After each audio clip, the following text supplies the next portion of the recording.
Good morning. Morning. Back in the 80s, when I was in grad school learning to become a therapist, one of our assignments was to team up with another student, someone we didn't know well, for a full day, and then write a psychological profile of them, complete with diagnosis.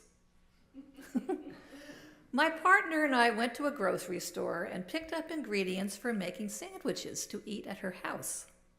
She was excited to notice that I washed my hands before I started to prepare mine. Aha, she snickered, as if she'd stumbled upon a juicy psychiatric finding. An obsessive hand-washing compulsion, she said. A compulsion is something unnecessary that you do repeatedly and can't stop. In my opinion, there was a reason for washing hands before preparing food. I'd just been in a grocery store pushing a grocery cart. Apparently, not everyone agreed with me. Thinking back, I hope my fellow student never ended up running a restaurant.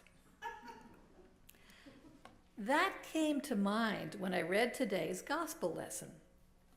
It always did seem to me like the Pharisees had a strange thing about hand washing. They were washing up long before anyone knew about microbes and viruses. Hand washing was one of the laws that Yahweh gave the Israelites through Moses, but not for the reasons that we do it. Our spiritual ancestors, for them, washing was not for sanitation, but for purification. It was a ritual intended to prepare a person to approach the holy with respect for the holy's holiness.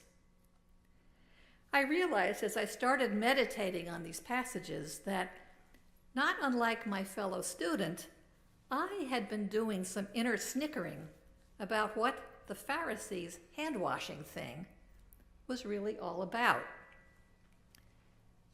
Before I go there, though, I'd like to comment on the selection of love poetry we read today from the Song of Solomon. I think it's a fun thing to read. The full poem is about two lovers luxuriating in each other with all their senses awakened. Later on, partway through the poem, we hear from a chorus of the women of Jerusalem. So it's not a private or secret romance, but a visible exuberance of pure joy. It's intended to make us smile and rejoice along with the lovers. To tell you the truth, I've been feeling some rays of joyful sunshine myself lately. It started after I finished studying to become a lay preacher and has grown since then. Diagnose me however you like. It's been extremely gratifying to bask in the glow of ideas and emotions connected with the love of God. All of life's problems, great and small, still exist. But my perspective seems to have changed. When we consider everyday life in the light of the love of God, we see hope not only for now, but for whatever comes next. In the close-up and personal view, I'm especially feeling appreciation for the unique qualities of the people in my life. I don't want the light of this feeling to go away. I'm certainly grateful for its presence and for the people. How this love song of Solomon's got paired up with this particular New Testament lesson about Pharisees and hand-washing, I have no idea. Or maybe I do have. Maybe it's because they're opposites. The sheer happiness portrayed in the poem is all the more delightful when I contrast it with what seems like the grim, sin-oriented worldview of the poor Pharisees. Come to think about it, much in the history of Christianity has been rather grim and sin-oriented. In the Episcopal Church, thanks be to God, we're moving away from that. I wanted to try to understand the Pharisees a little better, so I've been reading about them.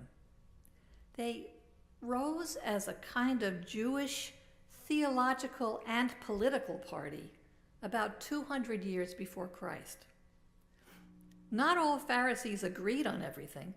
Individual people's opinions varied. The opposing Jewish party were the Sadducees. Both theological parties believed in a loving God, but they each viewed the divine differently. The Sadducees' activities centered on the temple. That included not just the priests, but the private individuals who provided the livestock, birds, wine, and other agricultural products upon which the Jews' rituals depended. They were aligned with and supported by the elite ruling class. They didn't believe in heaven, the soul, angels, or an afterlife, but they made sacrifices they believed that would keep their loving God from becoming angry and punitive during their lifetimes. The Pharisees appealed more to the common people. Their rabbis, or teachers, held forth at local synagogues throughout the entire region. They believed that there was an afterlife in which God rewarded the righteous but punished the wicked. To them, outward purity was a sign of one's acceptability to God, whom they believed cared deeply about such things. The name Pharisee comes from a Hebrew word meaning to separate, to interpret, and to specify. They did all those things. They preached the need to physically separate the holy from the profane.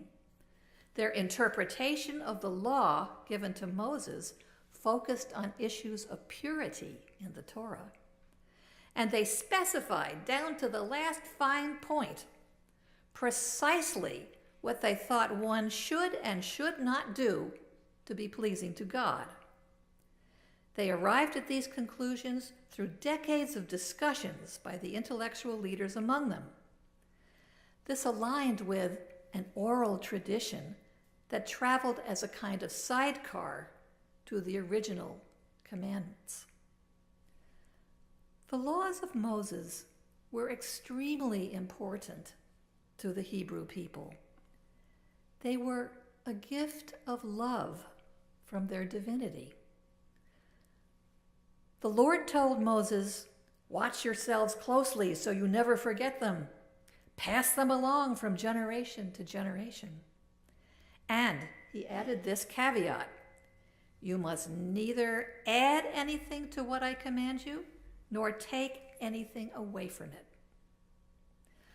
The laws were a sign not only that the tribe of Israel was blessed, but that culturally they were far advanced over all the other nations of the known world. Having laws at all was an evolutionary milestone.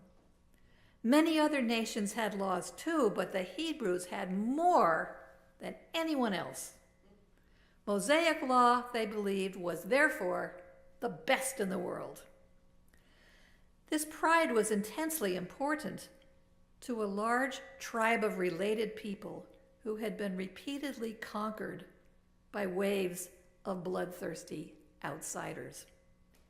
It separated them spiritually and often practically from people they believed to be profane.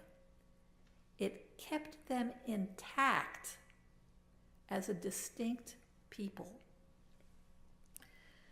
With these thoughts in mind, let's take a look at the scene in our gospel. a contingent of Pharisees and lawyers from Jerusalem has gone all the way up to Galilee to investigate this phenomenon called Jesus. He's a phenomenon because he's attracted a following that numbers in the thousands. He's been observed doing miracles and has been heard saying things that didn't comport with either the Pharisees' beliefs or the Sadducees. Even now, they see the sick and the suffering gathering around him. Considering their laws against contamination, the presence of a mass of ailing people probably spooked them and sponsored concerns about protecting their own purity. The Pharisees approached Jesus with a question. Why don't you follow our tradition and not wash your hands before eating? Why don't you follow in our tradition? Washing before ordinary meals was an add-on law. The Pharisees had appended it to the laws about purifying oneself before approaching the Almighty. Everyday food was not the Almighty. Remember, the Lord asked that nothing be added or taken away from that section of the Mosaic Law.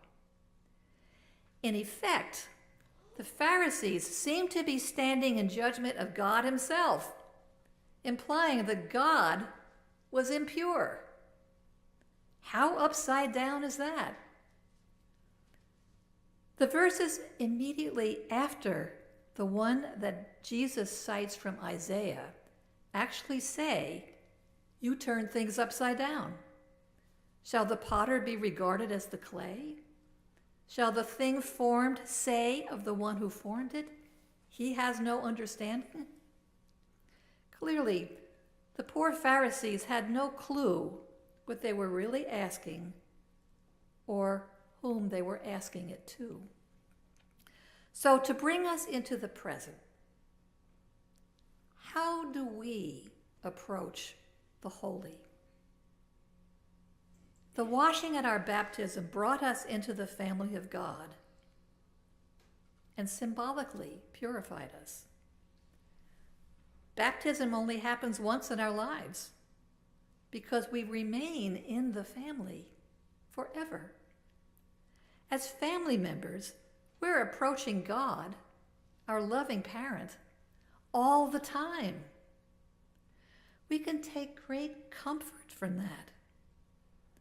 We bask in God's rays, so to speak, when we treat each other with respect and kindness. We bask in those rays when we are mindful of each other's innate dignity. And as James writes, with every generous act of giving, as doers who act and are open to whatever worthy direction the divine might give us. Our God is neither vengeful nor perfectionistic. We approach God and bask in God's rays when we acknowledge our own wrongdoings and try to do better. Not because we fear God's wrath, but because it makes us sad to do harm and feels good to do good.